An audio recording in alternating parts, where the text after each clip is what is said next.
Hey, in today's video I will be making video about putting an offer on a house in UK.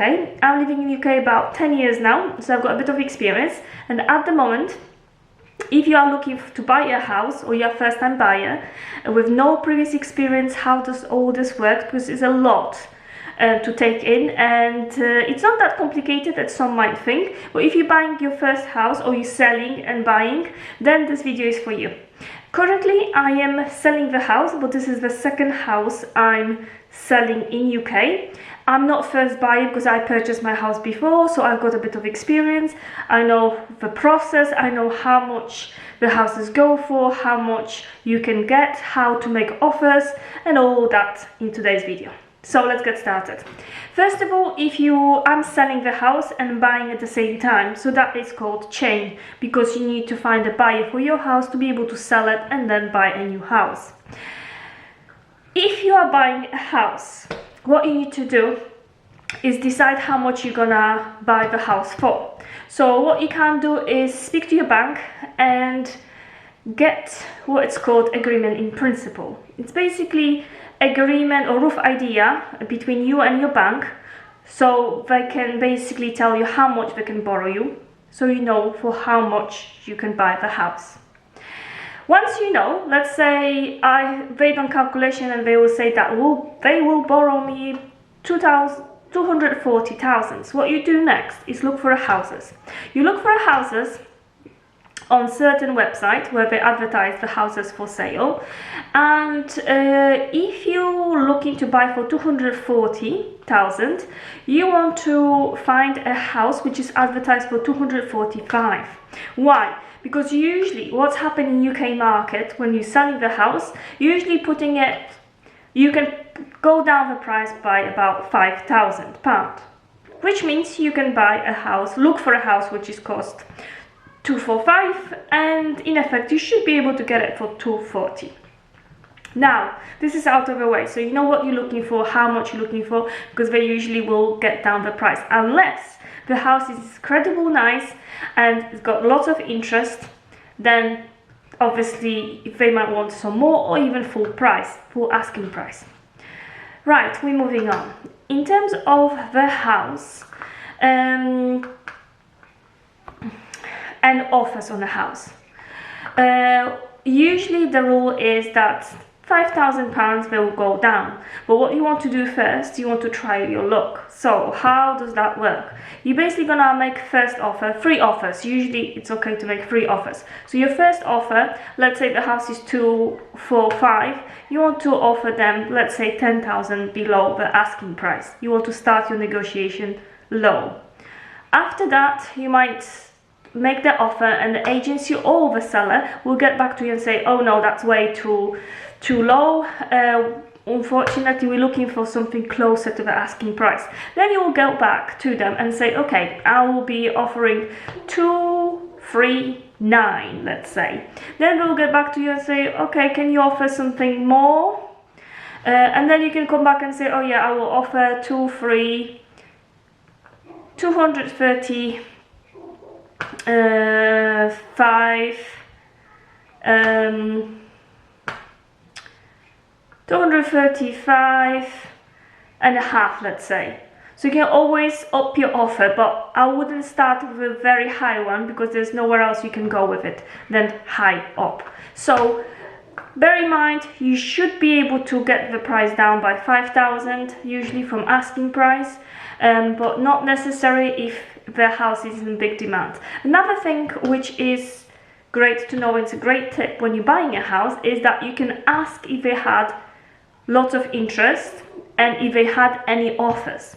The agency should be able to always tell you if they had any offers on the house. They're not gonna tell you how much they had, so they're not gonna tell you, they're not able to disclose what the offer were on that house, but you definitely can ask if they had any offers on the house so far. If they say no, that means it's a good sign for you, because you know that there is not much interest. They will tell you that yes, we've got lots of interest from the first time buyer, we've got lots of interest from Families, we've got lots of interest from cash buyers, but it's not necessarily means that they had any offers on the house. That only means that they had some viewings. So that's two completely different things. So my best tip is, when you go for a viewing of a house and you like it and you're planning to buy it, ask them if they had any offers. Next thing is if the house has been on the market for a while. For a while means more than 3 months, I would say.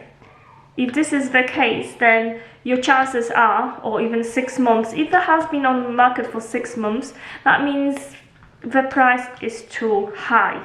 They price the house too high and they can't sell it, so they can't find a buyer, which means you can start your negotiation even lower, because they will, you know, the price is not correct price for the house, so they will. It's very likely they will go down the price for you more than 5,000. So you want to start negotiation even lower than you would normally would. And remember, you've got three chances to offer, make an offer anyway. And the worst they can do is come back to you and say, okay, we can't accept your offer. Can you offer us more? Right. In terms of houses, how are they selling? If you're selling the house, what you can do, you need to contact the agency so they can price the house for you. So how would you know how much is your house worth? Obviously, you're looking at the area around where you live to see if there is any similar houses has been sold recently, and you can check how much they were sold for. So then you've got a rough idea how much is your house worth. You can ask few different agencies to come and price your house, and this is free of charge, so you don't have to pay for it. They just come in, you agree a time and date, they come in, look at your house, and they can tell you how much it's worth. They told me that my house is worth 240. The neighbor house sold for was advertised for 240. Mine has built-in wardrobe and a fireplace built-in, so I said to them, listen, my house is better than the other one, so I don't want to advertise for 240. They obviously, whatever they tell you, doesn't mean that you have to advertise your house for that much. You can of course ask for more if you wanted to. So our house, the agency said it's worth 240. I advertised house for 245, sorry, because I wanted to get 240. So always up your price by 5,000 if you want to sell for, let's say, 240. Just price your house for 245, so you know you will get 240, because you can always go down the price. When someone made offer on my house, they came and offered, my house was priced 245, they came and offered 230. I said, this is way too low, I'm not gonna be accepting that. Then they came back and say, okay, we'll offer you 240, which was exactly what I wanted.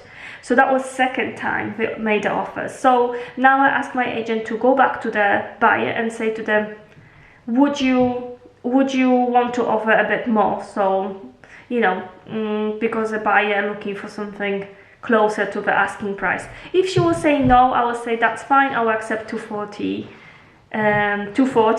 If she will say, okay, I want to offer 2 for 1, I will take 2 for 1. So I don't want to be greedy. I think with the buying and selling the houses, you do not want to be greedy.